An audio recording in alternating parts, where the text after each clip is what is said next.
At 4:07 a.m. in November 2002, at the Kutyn-Kovo logistics hub, 118 miles deep inside Russian-controlled territory, what used to be a $10 million Mi-8 military transport helicopter is now just a burning pile of aluminum. But the most terrifying part for the Kremlin isn't the loss of another aircraft. It's that the pilots are still alive, crawling out of the twisted wreckage, realizing they weren't shot down by a $1 million missile. They were hunted, stalked, and surgically grounded by a plastic swarm that cost less than the vodka in their officers' mess. This is how Ukraine just rewrote the rules of aerial warfare. To understand why this strike is a masterpiece, you first have to understand the target. The Mi-8 isn't just a helicopter, it is the FedEx truck of the Russian army. It hauls ammunition, evacuates the wounded, and keeps the front lines fed. Hunting them in the air is a nightmare because they fly low and fast, so Ukrainian intelligence decided not to chase the truck. They decided to mine the driveway. They knew exactly when this specific Mi-8 would arrive at the Kutyn-Kovo logistics node thanks to a network of partisan spotters using encrypted smartphones. But knowing when it arrives isn't the main problem. The real challenge is the Russian R-330Z Zhitl electronic warfare station protecting the base. This truck-mounted system blasts out enough jamming noise to disconnect every drone within 15 miles. It acts like a digital force field. However, every force field has a flaw. To let the Russian pilot radio the control tower for landing instructions, the Zhitl operators have to pause their jamming for a brief window, usually about 8 seconds. That is the golden window, and Ukraine built a specific machine to exploit it. Enter the Vampire 7. At 2:07 a.m., above the Sorobryansky forest, a strange silhouette rises vertically from the tree line. This is the Vampire 7, a fixed-wing VTOL hybrid. Don't let the $38,000 price tag fool you. Under the hood, a 35-horsepower gasoline engine works in tandem with battery packs. This hybrid setup is the secret sauce, giving it a practical round-trip range of 236 miles, enough to fly from New York to Washington, D.C. and back without stopping. Tonight, its belly is full of death, 45 liters of fuel, and 4 sleeping children. The Vampire levels out at just 80 feet above the canopy, cruising at 87 miles per hour. This altitude is a tactical nightmare for Russian P-18 radars. The Soviet-era spoon rest radar relies on line of sight, meaning this low-flying courier is effectively invisible, hidden by the curvature of the Earth and the electromagnetic clutter of the forest itself. At 3:44 a.m., 12 miles from the target zone, the Vampire's gasoline engine cuts to idle. The cargo bay doors snap open. 4 wild Hornets tumble out into the freezing darkness. As they freefall, their motors spin up, stabilizing them in the air. The mothership immediately banks hard and turns for home. Its job is done. The 4 wild Hornets stabilize in the cold air, but they don't attack immediately. A $900 drone doesn't have the range to sprint 12 miles at full throttle. Instead, they begin a slow, calculated cruise, conserving every amp of battery. They move like a pack of wolves stalking a campsite, hugging the tree line and remain invisible to the long-range search radars that are looking for high-flying aircraft. For 19 minutes, they close the distance, inch by inch, while the Russian base sleeps. At 4:03 a.m., on arrival at the perimeter, the mosquitoes wake up. Their job isn't to kill, their job is to die loudly. 2 of the wild Hornets suddenly throttle up, climbing rapidly from the tree line to 300 feet. In the world of low-altitude warfare, this is suicide. They are practically screaming, "I am here!" to every sensor in Rostov. Down below, inside a $15 million Pantsir S1 air defense vehicle, the radar screen lights up. The crew sees fast-moving aerial targets popping up out of nowhere. They don't know these are toys made of plastic and hobby parts. They only know protocol. The command is given. The Pantsir launches 2 57E6 interceptor missiles. Each 57E6 missile costs about $300,000. Russia just spent 6 figures to swat 2 flies. A Wild Hornet drone cost $900. Russia just spent the equivalent of a Miami beachfront condo to destroy a flying toaster. It is the most financially irresponsible pest control in military history. While the missiles turn the first two drones into expensive confetti, the third Hornet executes its specific programming. It drops a thermal flare decoy to fool the automated infrared sensors of the R-330EW station. This sudden heat bloom looks like a much larger threat. The system panics, focusing its jamming power on a patch of empty sky. Chaos engulfs the base. The Pantsir's 30mm autocannons roar to life, spraying tungsten rounds into the night, trying to hit the remaining mosquitoes. The radar is cluttered with debris, jamming signals, and false targets. This is exactly what the Ukrainians wanted, because 5 miles away, hovering just 18 feet off the ground in the dense morning fog, something else is watching. The FP1 Reaper. It arrived 23 minutes ago, having flown a separate, silent path. Its motor is spinning at just 30% power, creating a low hum that is completely drowned out by the chaos ahead. It isn't part of the noise, it is the silence before the storm. Its battery holds steady at 82%, waiting for the guests of honor to arrive. At 4:05 a.m., the trap is primed. The air above Kutyn-Kovo is a mess of smoke, tracers, and confused radar signals. The Pantsir crew is exhausted, their eyes glued to screens full of ghost targets. The electronic warfare operators are sweating, trying to filter out the phantom signals. Then a familiar sound cuts through the chaos, the distinct thud-thud-thud of heavy rotor blades. The Mi-8 has arrived. The transport helicopter approaches low and fast, hugging the deck at 150 feet to stay under the radar horizon. The pilots see the tracers in the distance, but they've been told the base is secure. They have a schedule to keep. This is the moment, the golden window. To receive final landing clearance, the Mi-8 pilot keys his radio, but with the R-330Z jamming everything on the spectrum, he can't get a signal through. The base commander knows this. He barks an order to the EW crew, cut the jammer, let them land. For exactly 8 seconds, the invisible electronic force field protecting Kutyn-Kovo drops. In a bunker in Kiev, a voice whispers into a microphone, "Eagle, you are green." 5 miles out, the FP1 Reaper wakes up from its slumber. The operator pushes the throttle to 100%. The silent loitering mode ends. The drone screams forward, accelerating to 155 miles per hour in seconds.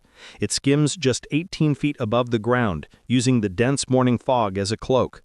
The Pantsir radar sweeps the sky, but it's looking up for missiles or high-flying jets. It ignores the small, fast object skimming the graph's tops, filtering it as ground clutter, maybe a truck, maybe a large bird.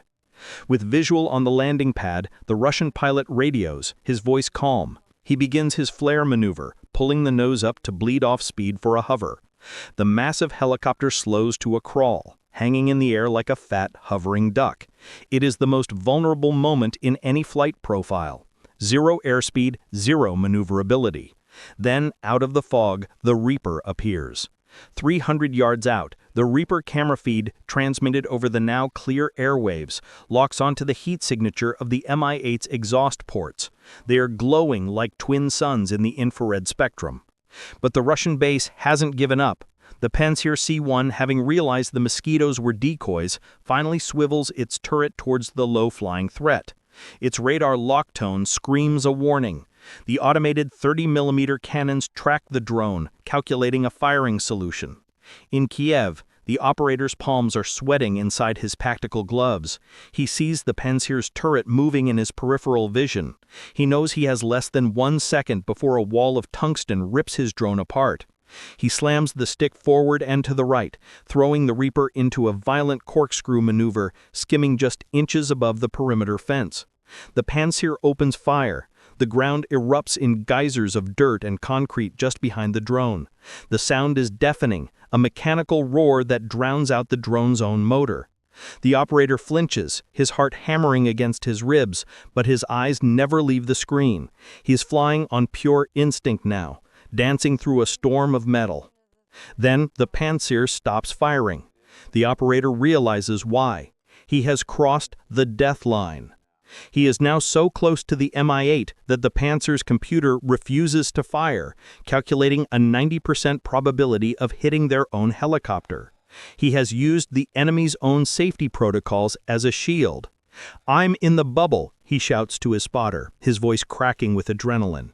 But he's not safe yet. The threat has just shifted from automated cannons to human desperation.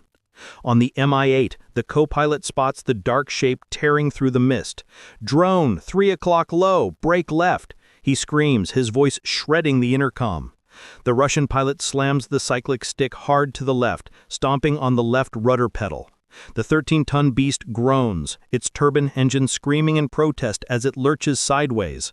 He's trying to put the helicopter's armored belly between the drone and the sensitive engines. The Reaper overshoots by near feet. The operator curses as the gray fuselage fills his screen and then blurs past. "Missed, coming around." He yanks the controller back, pulling the drone. "Relax," he says. "It's just shrapnel. We're sealed." He trusts the several inches of hardened steel to protect them. He is wrong. The warhead's fuse triggers. The first stage disperses a cloud of fuel-air explosive through the crack around the door and into the bunker's ventilation system. For a brief 0.4 seconds, nothing visible happens. The vapor mixes with the air throughout the confined interior, where 38 men are catching their breath. Then the second stage ignites. This is not a conventional blast, it's a pressure event. The fuel-air mixture detonates, creating an overpressure wave of around 80 psi. In the open, that would be a large but survivable explosion at some distance. Inside a sealed concrete room, the shock wave has nowhere to go. It bounces off the walls, amplifying as it reflects. The pressure crushes internal organs almost instantly. Any survivors of the initial pulse are hit by a violent vacuum effect as the pressure drops, ripping air from their lungs. The blast door, designed to resist attacks from the outside, is blown off its hinges from the inside. It sails out into the fog, followed by a jet of flame and smoke. Outside, the gunner on the anti-aircraft gun stops firing and stares at the smoking entrance. He doesn't need to check for survivors. The mission took 15 minutes. The total equipment cost for Ukraine? About $6,000. The result? The destruction of the 810th Brigade's command element. Their impenetrable bunker has become a mass grave. The Russian army has just been taught a painful lesson. In modern war, hiding underground is not always the safest option. The physical smoke over Pokrovsk eventually clears, but the psychological effect lasts much longer. Over the next 72 hours, Ukrainian reconnaissance drones spot an unusual pattern across the wider Donetsk area. 7 other Russian command bunkers are suddenly abandoned. Officers, spooked by rumors of a bunker-busting ghost, choose to sleep in freezing open-air positions rather than inside their expensive reinforced shelters. They've realized something uncomfortable. Against a skilled drone operator, a bunker can turn from a shield into a coffin.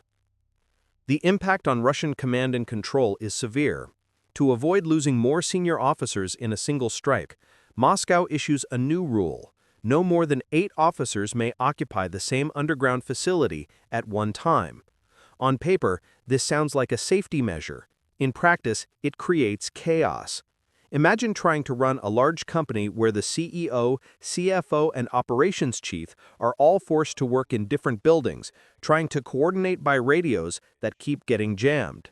The efficiency of the 810th Brigade doesn't just decrease, it collapses. Coordination breaks down, decisions slow. The brain of the unit is effectively damaged, not by a nuclear bomb, but by fear and low-cost technology. Then there's the economic angle. Look at the basic receipt for this mission. 6 FPV racing drones used as bait and sound decoys, 1 heavy-lift Baba Yaga bomber, 3,000 feet of specialized fiber-optic cable, and 1 expendable microwave jammer. The estimated total cost is around $6,000. For that amount, Ukraine didn't just damage a door, they wiped out a hardened position worth millions and paralyzed a brigade-level command structure. In financial terms, that's a staggering return on investment. But this isn't finance, it's war. And this is becoming normal. Heavy armor and static fortifications are losing their dominance. They're being challenged by cheap airframes, thin glass cables, and the creativity of people who are forced to fight with what they can afford. This operation showed that, in 2025, you don't need a billion-dollar air force to win a battle. Sometimes you just need a clever plan, a modest budget, and the patience to wait for the right moment. That leads to a larger question about the future of warfare. If fiber optic controlled drones can't be jammed by normal electronic warfare, what does that mean for tanks and armored vehicles? Will active protection systems evolve fast enough to defeat swarms of cheap drones? If you had been the Russian commander in that bunker, would you have done anything differently, or were you trapped by the assumptions of old warfare? Those are the debates militaries are having right now.